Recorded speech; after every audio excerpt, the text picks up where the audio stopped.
Okay, once you've gone back and forth a few times trying to figure out the size of your artwork and you've figured out the exact size that you want it, you're ready to kind of finalize your document so that it's official. You could send it to a factory or a screen printer or wherever.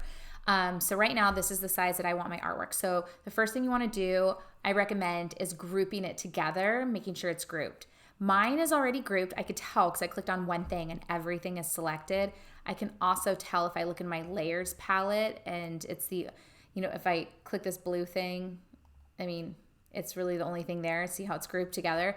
But if yours is not grouped, just select it all with the black arrow and then you can go object group. Mine's grayed out right now because it's already grouped.